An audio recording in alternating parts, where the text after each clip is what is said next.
اليوم نشرح لكم طريقة تشغيل الهارد الخارجي ذاكرة موسعة البلاي.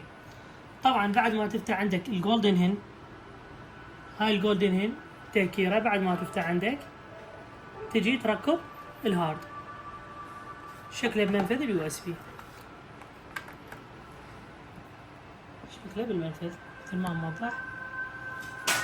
هنا تنتظر راح تطلع لك هاي الرسالة، تضغط اكس او دائرة حسب جهازك على الموافق. هنا راح يقول لك حدثت مشكلة، تروح على الموافق ايضا تضغط اكس، تنتظر.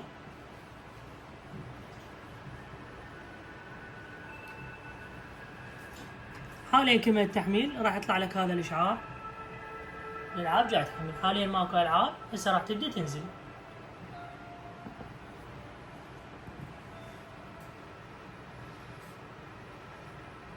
هاي اول لعبة نزلت، هسه راح تنزل الالعاب بالترتيب. طبعا كل صورة هي عبارة عن هارد، تقدر تختار الهارد اللي يعجبك، كل هارد بألعاب تختلف عن الثاني.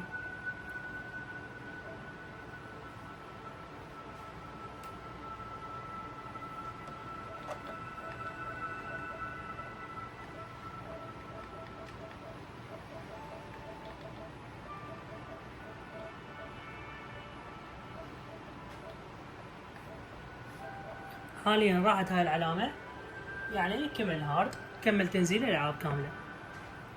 هسه هي لعبة تريد تفتح تضغط عليها. بالنسبة طريقة إزالة الهارد، يعني هو مو مثل البلاي 2 تشلع الهارد وتركب، ما يصير. تريد تزيل الهارد هاي الطريقة، تدخل على الإعدادات، تروح على الإعدادات، تروح على الأجهزة، تنزل على أجهزة اليو اس بي. هنا راح تلقى مكتوب الهارد اكسترنال، تضغط عليه، تنزل على الخيار الثاني اللي هو توقف عن استخدام التخزين الموسع. حاليا يقول لك يمكن الآن فصله بأمان. هسه تقدر تفصل الهارد، فقط هاي الطريقة الوحيدة لفصل الهارد، ما تقدر تفصله بس بهاي الطريقة، يعني ما تقدر تشعل الهارد وتركبه بكيفك. تدخل على الإعدادات، زيل الهارد عن طريق الإعدادات حتى الهارد ما يضرب عندك. هاي شغلة.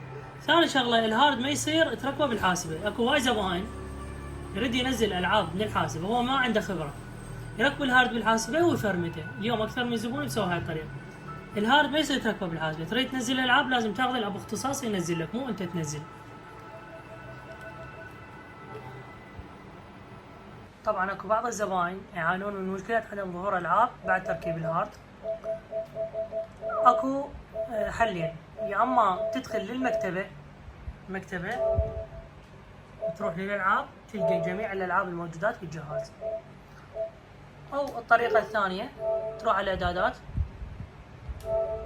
تدخل على الاعدادات على قبل الاخيرة اللي هي النظام. هذا المربع الاول اللي عليه علامة صح، اللي هو الحد من العناصر على الشاشة، تلغيه، لان هذا اذا مفعل موجود عليه علامة صح معناه ما راح يطلع لك كل الالعاب، فتلغيه حتى يطلع لك كل الالعاب، يظهر لك اياها على الشاشة.